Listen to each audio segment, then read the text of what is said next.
지수가 설사 더 오르더라도 좋은 수익률을 기대하기는 어렵습니다. 그래서 반도체를 전혀 사지 않고 내가 보유하고 있는 종목의 실적이나 밸류나 그 어떤 것도 시장에서 좀 부각될 수 없는 업종이나 종목을 가지고 계시다면 저는 최소한 반도체 ETF라도 갈아타는 게 맞다라고.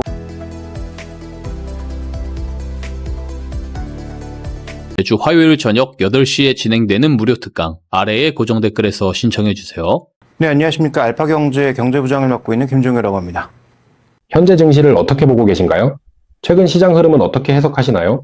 네, 시장은 여전히 상승 추세에 있고요. 다만 두 종목 2배 레버리지가 생기면서 조금 수급 쏠림이 나타나고 있죠. 또 미국 시장에서도 최근 빠른 속도에 따른 반도체 종목군들의 변동성이 일부 발생하면서 국내에서는 이것을 받아들일 때 좀 더 격하게 받아들이고, 그 다음에 이제 지수에 미치는 영향이 두 종목이 워낙 크다 보니까 지수의 변동성도 커지고 있고요.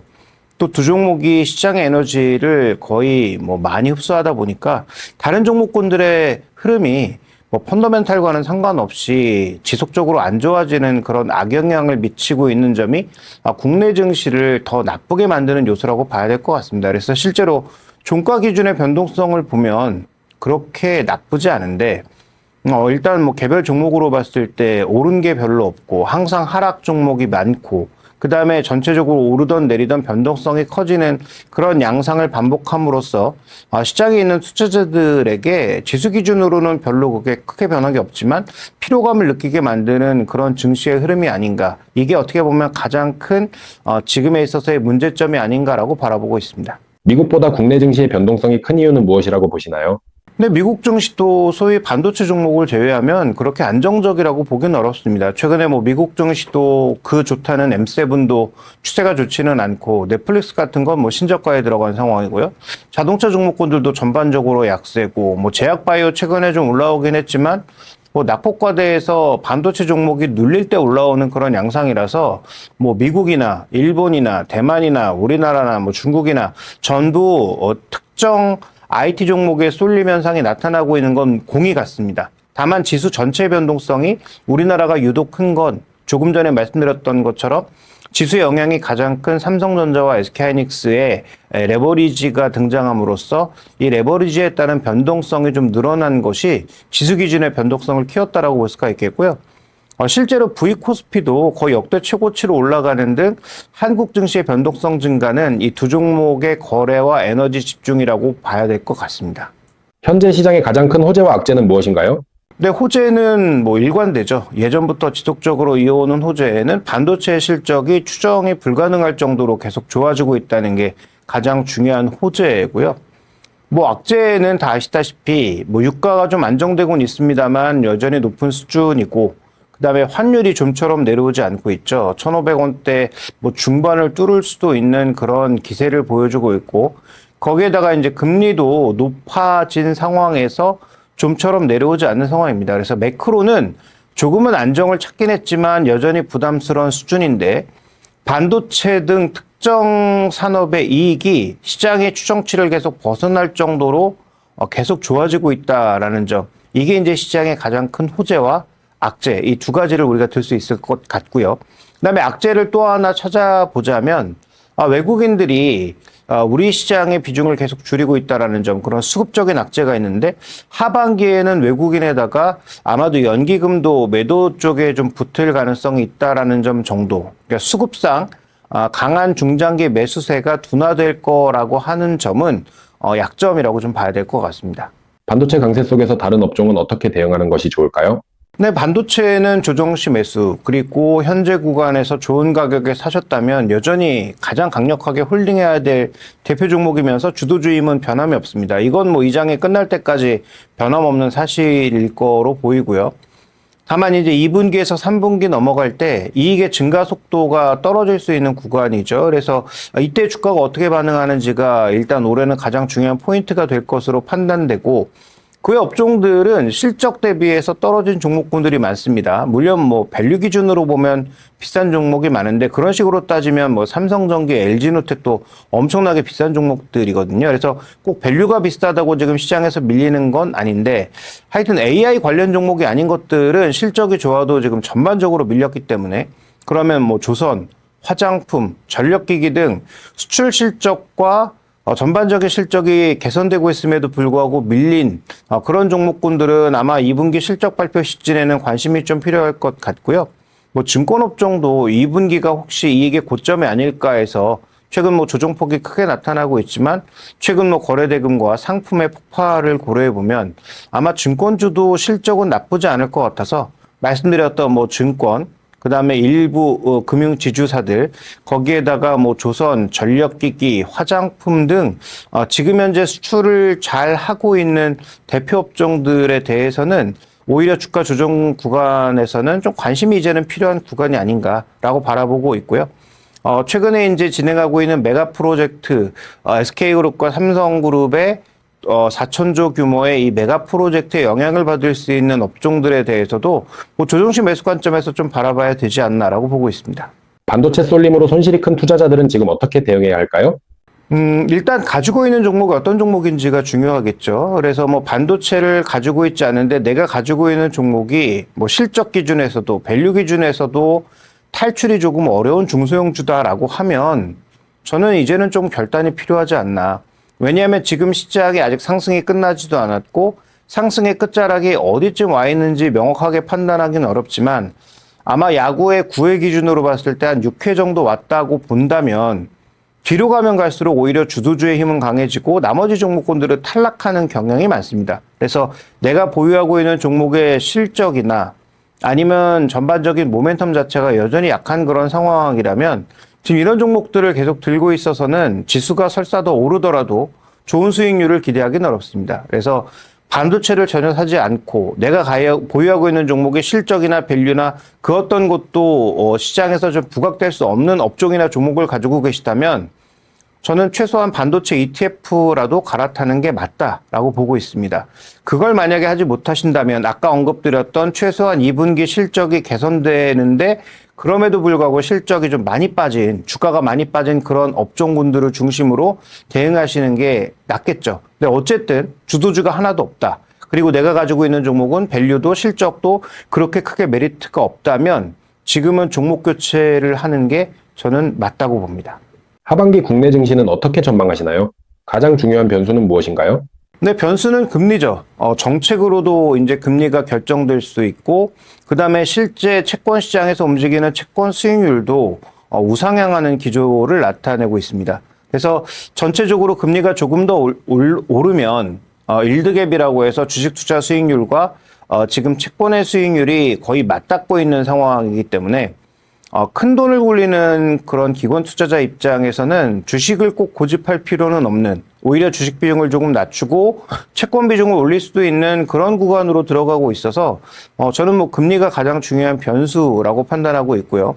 정책이 또 금리를 밀어올릴 수도 있다라는 점에서 금리의 중요성은 뭐 우리가 3분기, 4분기에 가장 중요하게 봐야 될 변수라고 보여집니다. 그래서 FOMC 때마다 그 다음에 실세 금리가 또 어떻게 움직이는지 여부 굉장히 뭐 중요해 보이는 상황이고요.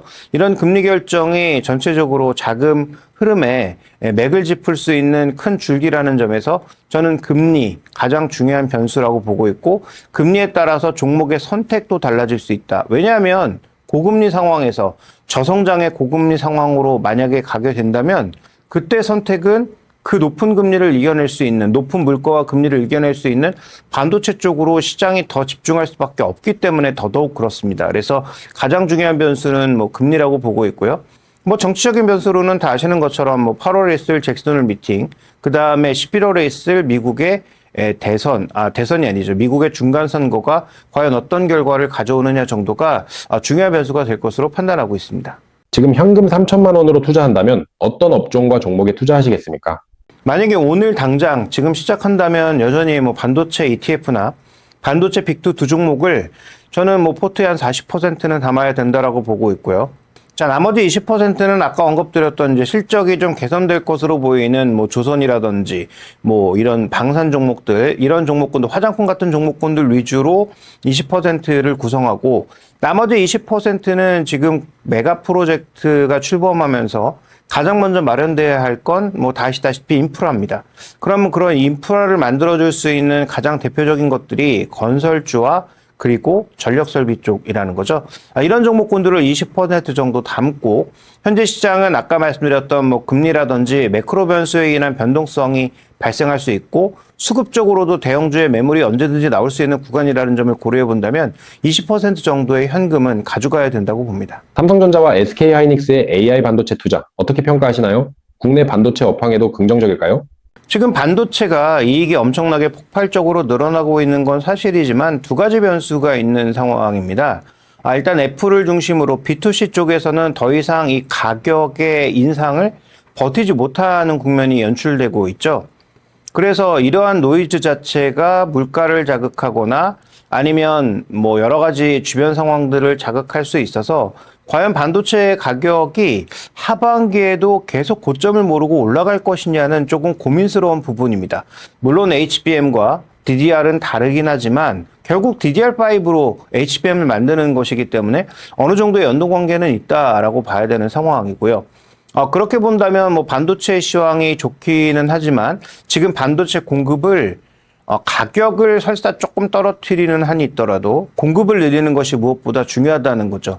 그러면 지금 용인팹은 진행이 되고 있고 용인팹에 이어서 서남권에 뭐 새로운 투자가 나올 가능성도 여전히 저는 있다라고 보고 있기 때문에 이 부분은 이제 긍정적으로 보고 있고요. 그래서 뭐 가격이 조금 떨어지더라도 수량이 증가하면 되는 거니까 뭐 큰 우려는 없는 상황이 아닌가 이렇게 좀 판단하고 있고 오히려 AI 데이터 센터가 만들어진다는 측면에서 보면 전력의 중요성이 높아지는 구간이니까 그와 관련돼 있는 뭐 신재생 관련된 종목군들 그다음에 조금 전에 언급드렸던 대로 전력 설비 관련된 종목군들을 중심으로 일단 뭐 긍정적으로 좀 봐야 되지 않느냐라는 판단입니다. 반도체주 변동성이 커졌는데요. 지금도 상승 사이클은 유효하다고 보시나요? 네, 일단 상승 사이클은 유효하다고 봅니다. 다만 지금 상반기에 보였던 고속, 그러니까 빠른 속도의 상승이 하반기에도 나타날 것인가는 좀 가능성을 낮게 봅니다.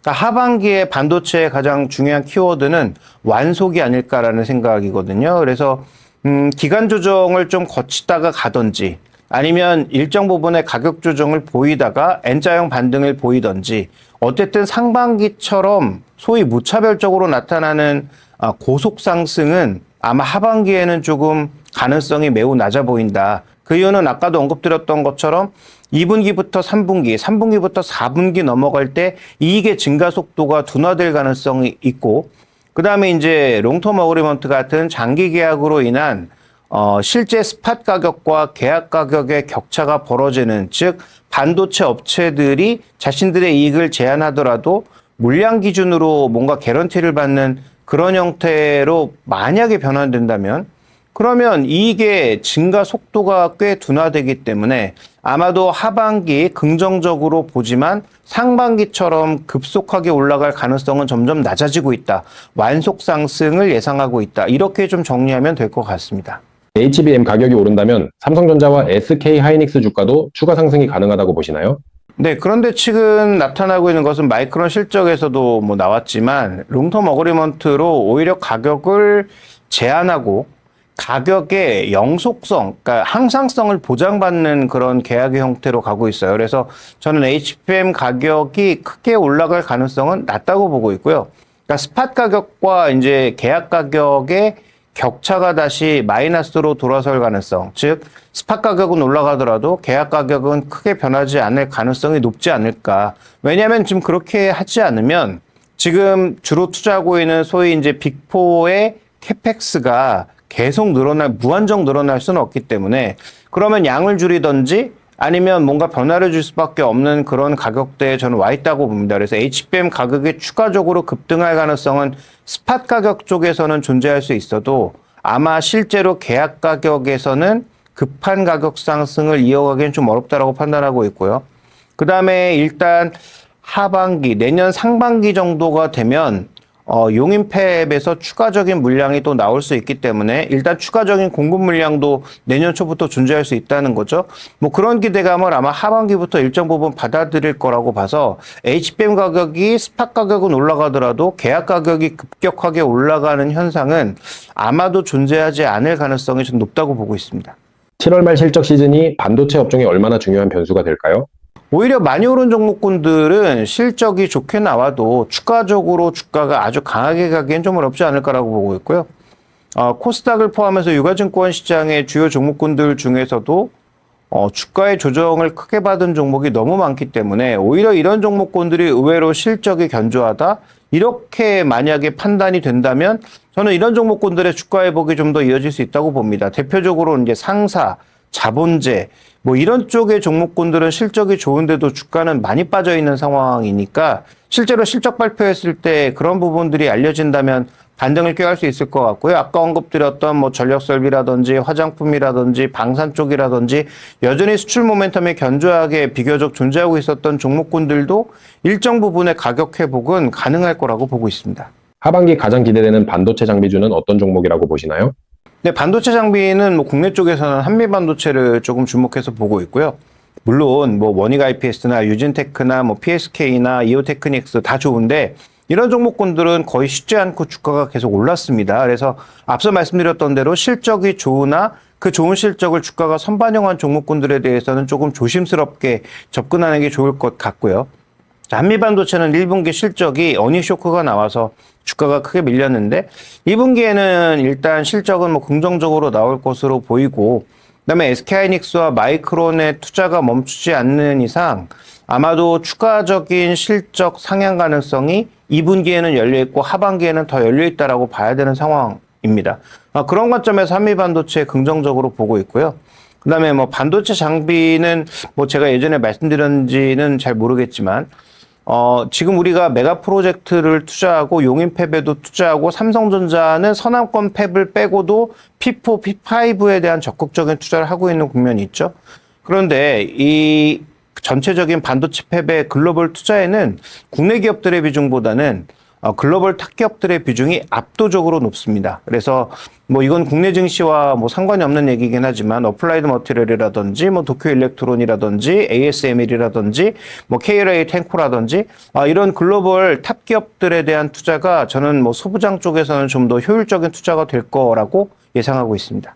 지금 가장 주목하는 반도체 소부장 탑3와 투자 포인트를 부탁드립니다. 네, 국내에서는 한미반도체고요. 뭐 글로벌 기업 중에서는 ASML과 더불어서 어플라이드 머티리얼을 가장 중요하게 보고 있습니다. 이번 주 반도체에서 가장 주목해야 할 이슈는 무엇인가요? 네, 아마 이번 주보다는 다음 주 초에 나올 가능성이 높은데 삼성전자의 실적이겠죠. 왜냐하면 마이크론 실적에서 이미 우리가 모든 증거를 봤지만 삼성전자가 지금 보너스로 지급될 그 돈을 빼고 일시적인 충당금을 빼면 거의 뭐 100조 실적이 나오지 않았을까라고 기대하고 있기 때문에 과연 그 정도의 실적이 정말로 나왔는지, 나왔다면 과연 시장은 그에 대한 반응이 어떨지를 확인하는 게 반도체 이슈 쪽에서는 가장 중요할 것 같고요. 뭐 두 번째로는 아까 잠깐 언급드렸던 애플을 포함한 소위 B2C 업체들이 메모리 업체들을 향해 내는 볼멘 소리가 만약에 조금 높아진다면 그러면 반도체 가격에 대해서도 여러 가지 고민들을 할 수밖에 없기 때문에 그 두 가지 이슈를 좀 중요하게 좀 봐야 될 것 같습니다. 최근 현대차 그룹주 흐름 하반기에도 이어질 것으로 보시나요? 네, 현대차에 대해서는 뭐 계속 동일하게 말씀드리고 있는데요. 50만 원권 위에서는 공격적 매수를 하면 안 된다. 물론 장기적으로는 로봇 모멘텀이 반영이 되겠지만 매출의 100%가 자동차에서 나오고 있는데 어떻게 로봇주로서의 가능성만 보겠습니까? 그래서 저는 여전히 50만 원권 위에서는 현대차에 대해서는 좀 보수적 의견이고요.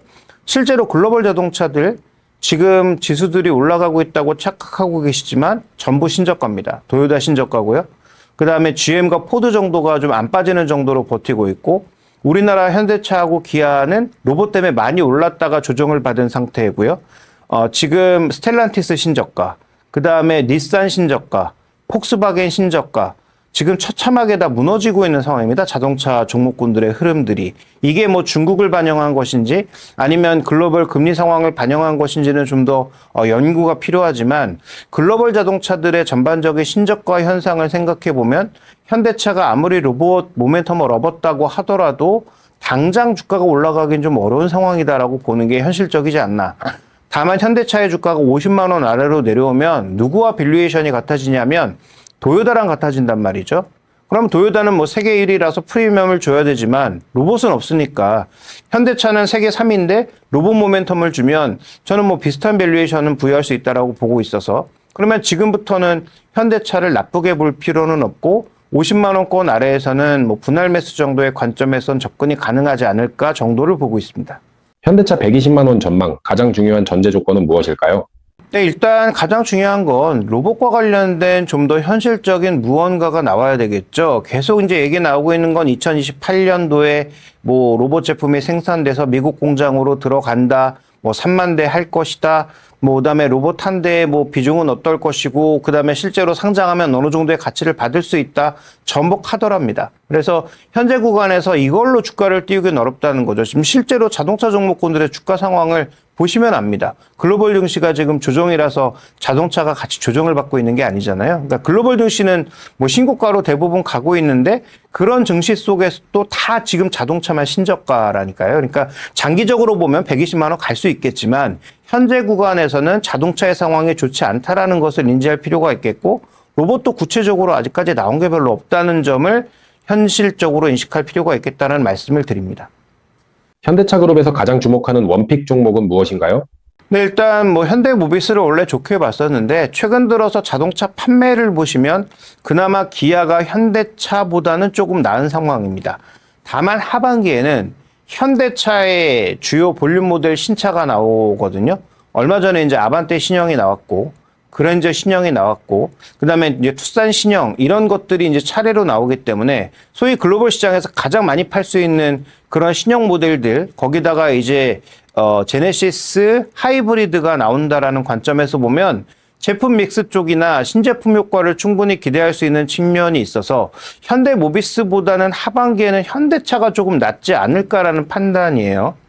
다만 실제로 차가 나왔을 때 정말로 신차가 잘 팔리는가? 최근에 이제 가격 논란이라든지 여러 가지 상황들이 있기 때문에 또 미국 내에서 하이브리드가 잘 팔리고 있는데 어쨌든 미국 내에서 지금 도요타라든지 다른 자동차들이 부진한 그런 흐름을 고려해 보면 다른 차들은 다 안 되는데 현대차만 잘 될 수는 없다는 판단입니다. 그래서 그런 것들을 참고해야 되지만 어쨌든 하반기에는 볼륨 모델의 신차를 준비하고 있는 현대차를 좀 가장 주목해야 되지 않을까. 그래서 원래는 현대모비스였는데 저는 현대차 정도를 하반기에는 모멘텀 기준으로는 좀 봐야 되지 않을까라고 보고 있고요. 그 가격 기준은 분명히 말씀드렸지만 비교적 50만 원 아래에서 저점 매수를 하셔야 그나마 탄력적인 반등을 좀 예상할 수 있지 않을까라고 보고 있습니다. 삼성의 로봇 투자 확대, 이제 본격 성장 국면이라고 보시나요? 일단 레인보우 로보틱스를 중심으로 하는 삼성그룹의 로봇 사업은 아직까지 뭐 실체를 드러낸 게 별로 없습니다. 뭐 현대차 같은 경우에는 구체적으로 뭐 대수라도 나왔고, 로봇의 실체를 우리가 여러 번 보기도 했죠. 그게 뭐 코딩이 된 상황이든 어쨌든 상관없이 로봇의 실체도 봤고 몇 대가 언제 만들어진다는 계획도 우리가 알고 있는 상황이죠.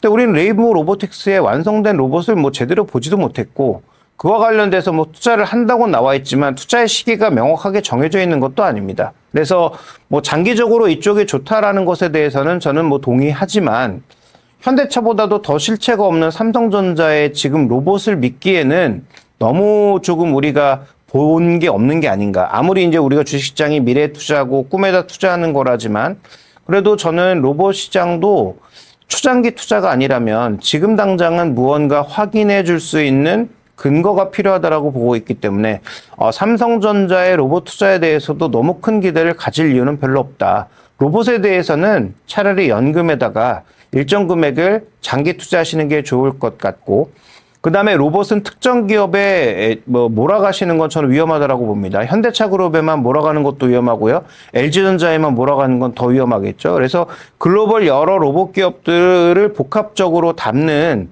그런 ETF에 장기 투자하시는 것이 저는 가장 좋은 전략이 아닐까라고 봐서 투자는 그렇게 하시는 게 맞다. 로봇은 한 적어도 3년 정도는 조금 바라보면서 길게 투자해야 되지 않을까라는 해법을 말씀드리고 싶습니다. 현대차 그룹 외에 주목해야 할 로봇 관련 원픽 종목이 있다면 소개 부탁드립니다. 아무래도 이제 글로벌 기업 쪽에서는 일본의 환학이라든지 그 다음에 우리나라 쪽에서는 뭐 LG전자라든지 이런 기업들을 좀 같이 살펴볼 필요가 있겠죠. 물론 뭐 삼성전자도 이쪽으로 들어오겠지만 중요한 건 로봇의 껍데기나 부품은 뭐 비교적 아무나 만들 수 있는 건 물론 아닙니다만 그래도 비교적 풀이 넓다는 거죠.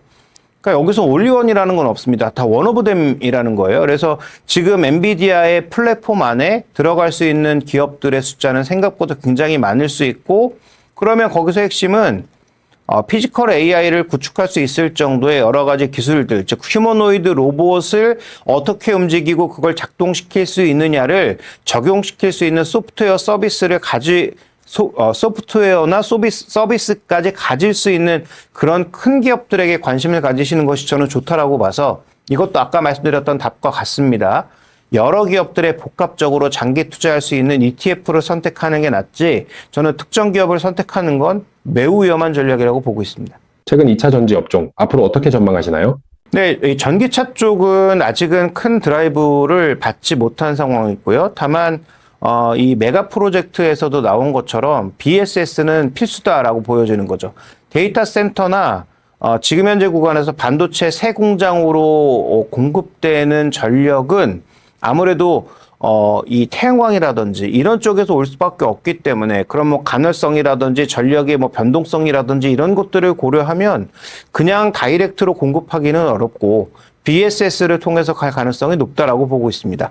그건 뭐 해남에 만들어지는 AI 데이터 센터도 마찬가지고요. 그다음에 SK가 지금 추진하고 있는 울산이나 전국 5개 거점을 통한 5기가와트 정도의 데이터 센터에도 모두 공이 역할을 미친다는 거죠. 그러면 2차 전지는 이런 ESS 쪽에서 해외 수요도 존재하겠지만 국내 수요도 존재할 수 있다라는 관점에서 예상보다 ESS가 좀 많이 커지겠구나라는 기대를 가지게 된다면 저는 좀 시간은 필요하다라고 보는데 삼성 SDI나 LG엔솔을 중심으로 셀 기업들 관심을 가질 필요가 있다라고 보고 있고요.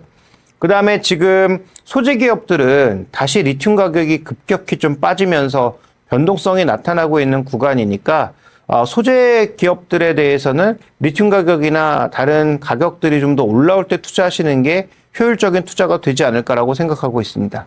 전기차 시장은 둔화보다 회복 가능성을 더 높게 보시나요? 네, 전기차 시장은 여기야말로 진짜 완속입니다. 우리가 2023년도에 너무 오해를 해서 전기차가 미친 속도로 성장하지 않을까라고 봤고 그 전기차 시장의 배터리를 우리가 다 먹을 거라고 생각한 게 아주 잘못된 오해였죠. 뭐 지금은 뭐 다 아시다시피 중국에게 상당수 많이 뺏긴 상황이고 우리가 지금 중국 업체들에 비해서 점유율이 낮은 것도 현실입니다. 그래서 전기차 시장은 완속으로 성장하고 있기 때문에 여기에서 점유율이 줄어든 한국 업체들이 아주 두각을 나타내긴 좀 어려운 상황이고요. 다만 그나마 다행인 것은 그래도 우리가 조금 강점을 갖고 있는 유럽 시장에서의 성장률이 그래도 유지되고 있다는 점 정도가 그나마 조금 다행이 아닌가라고 판단을 하고 있고 전기차 시장은 뭐 이미 답을 드렸지만 저는 뭐 굉장히 느리게 성장할 것 같다라는 쪽에 무게를 두고 있습니다. 삼성 SDI와 LG에너지솔루션의 반등 추세 전환 신호라고 보시나요? 일단 추세 전환 신호를 한 번의 반등으로 우리가 판단하기는 매우 어렵고요. 다만 하락에 브레이크가 걸렸다는 표현이 좀 더 적확한 표현일 것 같습니다. 그래서 그동안 주가가 저점을 모르고 하락하기만 했었는데 하락에 브레이크는 한번 걸었고 그러면 상승 추세로 전환하려면 적어도 실적이라든지 추가적인 수주라고 하는 숫자가 나와야 추세적인 반등을 할 수 있을 것 같은데요. 저는 하반기에 추세적 반등을 시도할 가능성이 높다고 봅니다. 그래서 이미 많은 비중을 실어서 이미 마이너스가 나신, 손실이 나신 분들이 추가적으로 물량을 더해가긴 어렵죠. 더 사시면 안 됩니다. 주도주가 아닌 걸 너무 많이 사면 오히려 시장의 지수가 오르더라도 또 포모가 올 수 있는 상황이니까 저는 2차 전지는 전체 포트폴리오에서 20%를 넘어서는 안 된다고 보고 있고요. 만약에 그 정도의 비중을 채우지 않으신 분들은 여전히 실적이 따라오지 않아서 주가의 변동성이 커질 수 있는 구간이니까 조정이 올 때마다 분할 매수를 하시는 게 좋겠고 예전처럼 중소형주 사시면 안 되고요. 대형주, 셀 기업들을 가장 먼저 사시는 게 저는 도움이 되지 않을까라고 보고 있습니다. 지금은 2차 전지보다 반도체가 더 유망하다고 보시나요? 이것도 신규 매수 관점이라면 당연히 반도체로 가는 게 맞죠. 그러니까 나는 아무것도 없는데 신규 매수 관점에서 둘 중에 하나를 선택한다면 반도체가 맞습니다. 근데 나는 2차 전지를 가지고 있는 상태에서 2차 전지를 버리고 반도체로 갈아타야 되느냐는 조금 묘하죠. 답을 드리면 갈아타는 게 저는 맞다고 보지만 만약에 좋은 가격에 2차 전지를 사서 가지고 있다면 2차 전지를 가지고 있는 것도 그렇게 나쁜 전략은 아니다.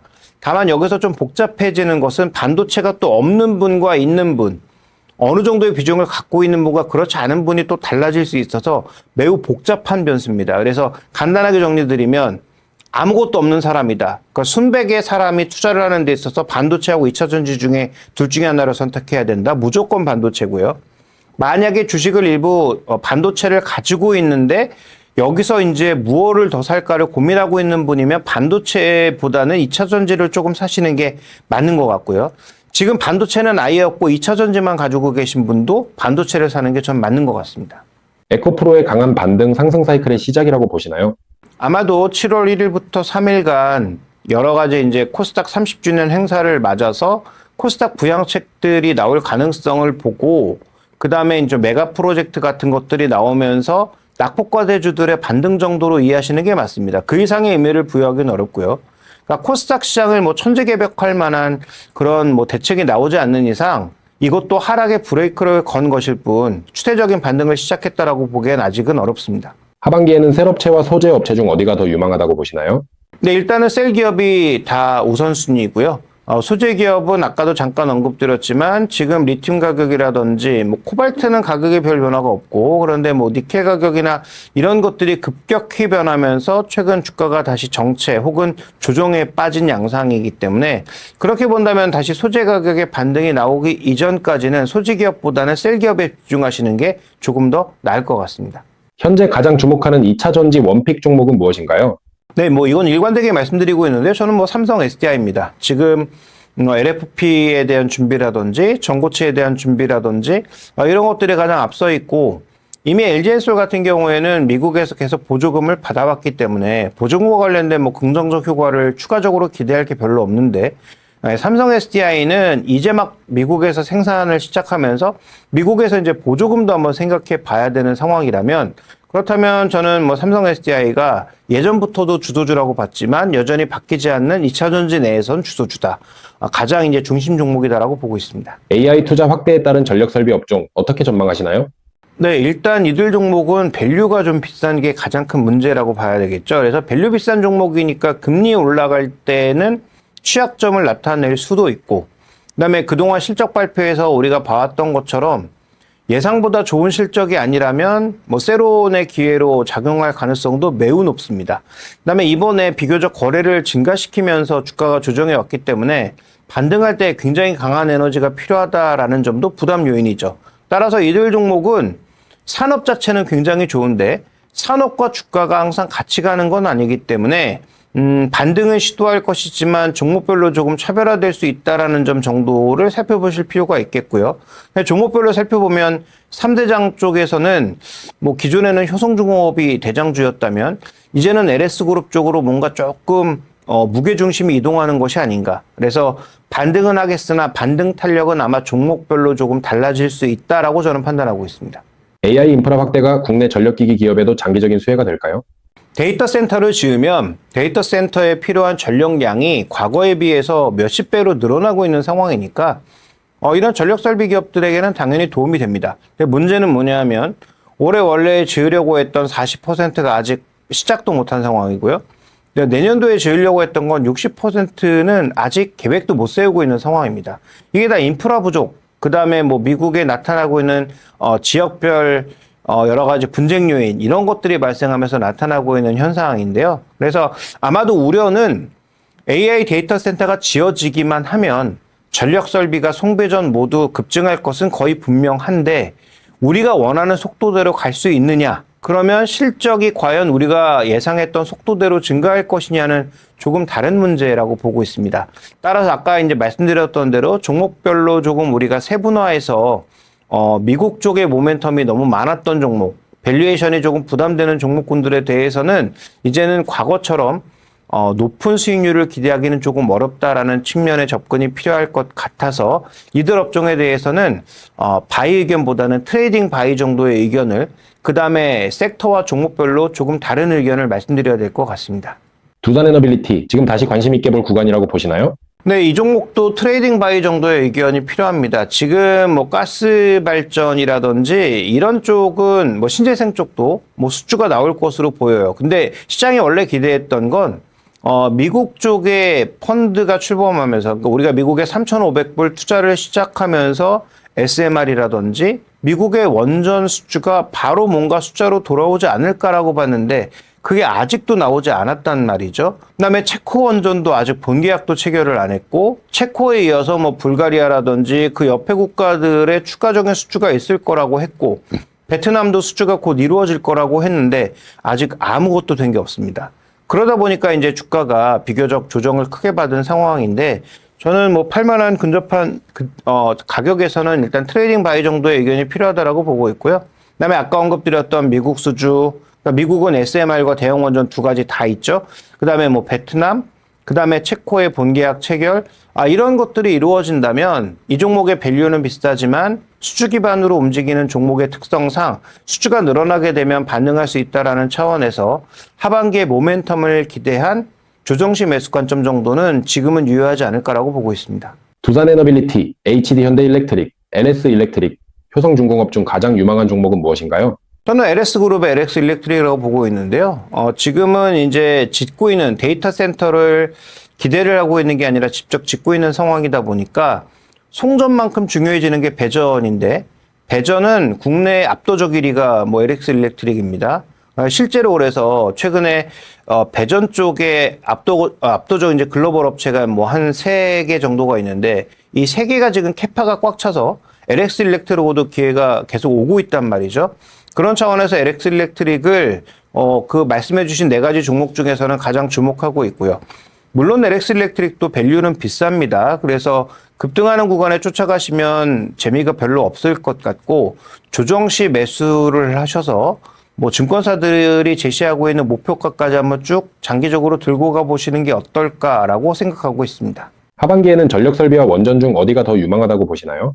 네, 이번에 메가 프로젝트까지 생각해보면 원전은 뭐 아시겠지만 SMR도 5년, 뭐 대형 원전은 뭐 10년에서 15년 정도는 기본으로 걸리기 때문에 대형 원전 같은 경우에 계약은 엄청나게 크지만 주가에 녹이는 그 강도와 속도가 조금 달라질 수 있을 것 같아서 저는 전력설비 쪽으로 좀 더 무게를 두고 있습니다.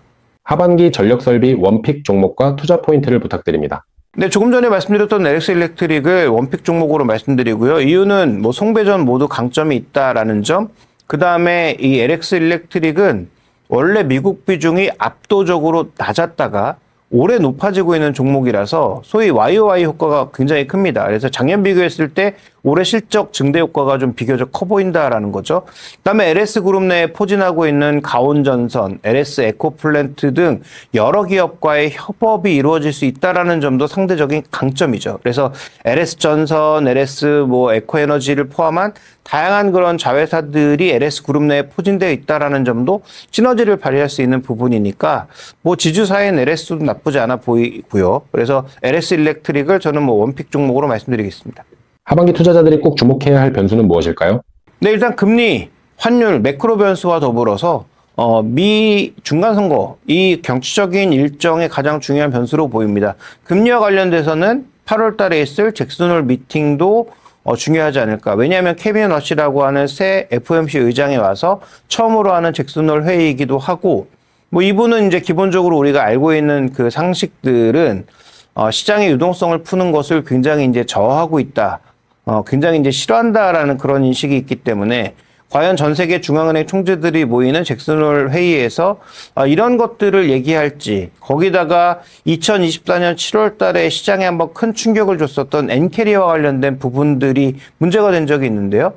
지금 엔화도 거의 원화만큼 약한 통화잖아요. 그래서 엔화가 계속적으로 금리를 올리는 것도 굉장한 리스크 요인 중에 하나입니다. 어쨌든 가장 전 세계에서 낮은 금리로 인해서 여기에서 돈을 빌려서 전 세계로 투자된 돈이 꽤 있다는 점을 고려해 보면 이런 변수들이 저는 하반기에 가장 주목해 볼 만한 매크로 변수이면서 시장 변수가 아닐까라고 판단하고 있고, 그 다음에 이제 시장 내부적으로 가장 중요한 건 미국의 이익과 우리나라의 이익, 대만의 이익을 모두 장악하고 있는 건 누가 뭐래도 AI 캐펙스입니다. 그러니까 AI 캐펙스를 적어도 빅4 중에 누가 하나 포기한다든지 아니면 뭐 속도를 둔화시킨다든지 하면 적어도 미국, 대만, 한국 증시는 크게 흔들릴 수밖에 없다라는 거죠. 그러니까 아직까지 가능성이 낮아 보이긴 하지만 이런 부분들에 혹시라도 변수가 생길지 생기지 않을지에 대해서는 계속 좀 체크가 필요하지 않나 이렇게 보고 있습니다. 마지막으로 투자자분들께 한 말씀 부탁드립니다. 근데 지금 이 하반기에 들어서는 아마도 지수가 뭐 만을 넘어갈 수도 있지만 8,000을 돌파한 상태에서의 만은 생각보다 그렇게 높은 지수가 아닙니다. 그래서 여기서부터는 종목 수익률을 어떤 종목을 고르고 내가 리스크 관리를 어떻게 하느냐에 따라서 생각보다 큰 편차가 날 수도 있다. 실제로 한 6,000에서 8,000 올라오는 구간에서는 반도체와 삼성전기 같은 종목류를 쥐고 있지 않았으면 수익이 전혀 나지 않았을 수도 있는 구간입니다. 근데 8,000에서의 만 구간도 그럴 수 있다는 거죠. 그래서 종목 선택을 잘못하면 굉장히 지수가 올라가더라도 내 계좌 수익률은 녹을 수 있는 그런 구간이니까 종목 선택의 중요성, 주도주의 중요성은 여러 번 강조해도 지금 부족하지 않을 것 같고요. 그러면 주도주의 나머지 종목군들에 대해서는 무조건 바이앤홀드 관점보다는 트레이딩을 좀 병행하시는 그런 유연함이 필요하지 않을까라는 말씀을 꼭 드리고 싶습니다.